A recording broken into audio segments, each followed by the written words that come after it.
ago, some of the alumni who are performing on the stage today, they were intermediates and they did the Circle of Life and carried the signs. And today, 15 years later, they're grown up, they're back on the stage, and you guys are those intermediates for this particular show. So why don't you introduce yourselves? Maxine, Angela, Aiden, Holly. Excellent, and welcome to the intermediates. This is the new generation. They just performed in April. Free to Be You and Me was our premiere show on the Burlington Performing Arts Center stage. And are you guys going to be in Arts Camp this summer? So there are new Arts Campers, and Arts Camp is going to be right here in July on the Burlington Performing Arts Center stage. Thank you, Maxine. Thank you, Holly. And now my special guests right over here. I have with me Maria. Come on over if you don't mind. And Maria, when were you in student theater? I was in student theater in 1990 and 1991. And where do you live now? I live in South Bend, Indiana at the University of Minnesota. So you've come a very long way. It's your mother, Kathy, who's out there in the audience. Kathy, I love you.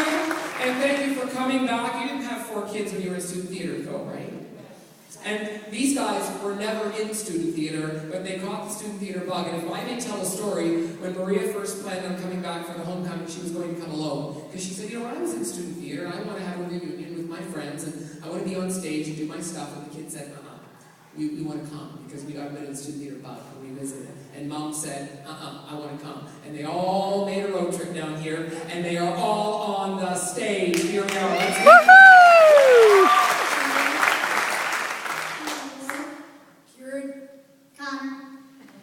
And Rhina doesn't know that I'm about to read a letter to him, but I am.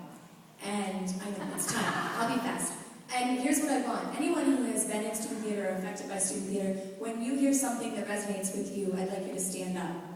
And this letter is to Reiner and really Elaine, who has been by Reiner's side for many years.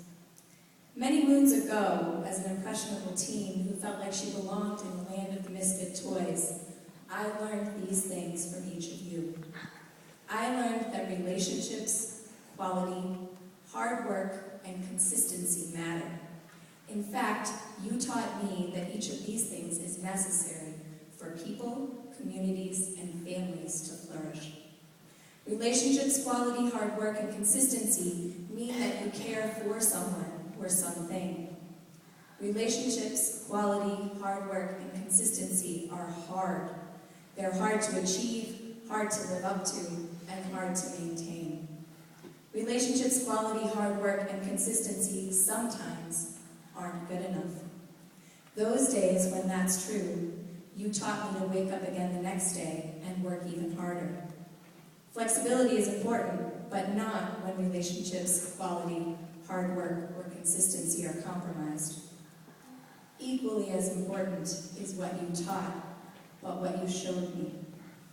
You showed me that there's always another version of the same story, and so I learned tolerance and compassion. You showed me that tomorrow would be okay, even when I thought it wouldn't be.